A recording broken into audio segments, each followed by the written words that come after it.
Сәлеметсіздер ме? Қалдарыңыз қалай? Бүгін мерген белгісіндегі жандар үшін 2022 жылдың шілде айына расклад жасайтын боламыз.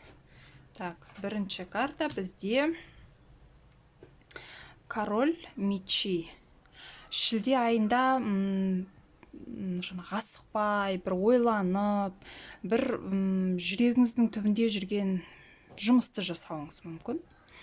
Жаңағы адамдар сізді бұл бастайын деп отырған ісіңізді қолдауы мүмкін. Мысалы, біреумен ақылдассаңыз, жақындарыңызбен, или туған туысыңызбен жаңағы өзіңіз асықпай ойлануыңыз мүмкін.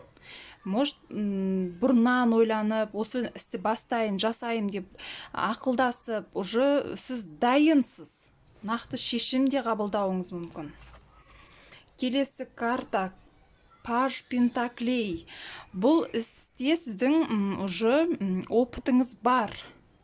Мүмкін жаңа бастама, әлде жасап жүрген жұмысыңызды бір кеңейтуіңіз мүмкін. Бизнесіңізді кеңейтуіңіз мүмкін, жұмысыңызды кеңейтуіңіз мүмкін.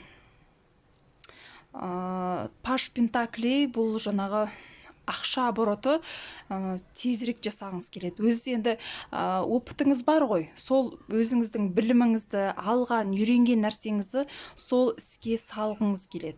Яғни бұрынғыдан да көбірек еңбектеніп, көбірек ақша тапқыңыз келеді. Так, бізде келесі карта семерка пентаклей. Семерка пентакль бұл еңбегіңіздің жемісін сіз бірден ала аласыз деп айта алмаймын. Біраз уақыт еңбектенуіңіз керек. Сіз ойлаған нәрсе болмауы мүмкін.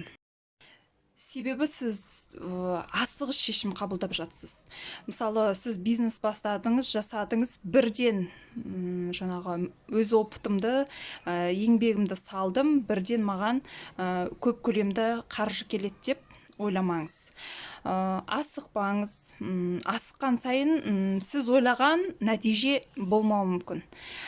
Яғни еңбектенесіз, бірақ еңбегіңіздің жемісін бірден ала алмайсыз.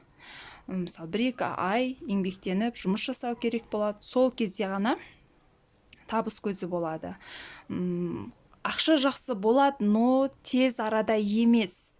Жасаңыз, көріңіз, еңбектеніңіз, бірақ асығыстық жасамаңыз. Барлығын асықпай, ойланып, шешім қабылдап жасағаныңыз жөн.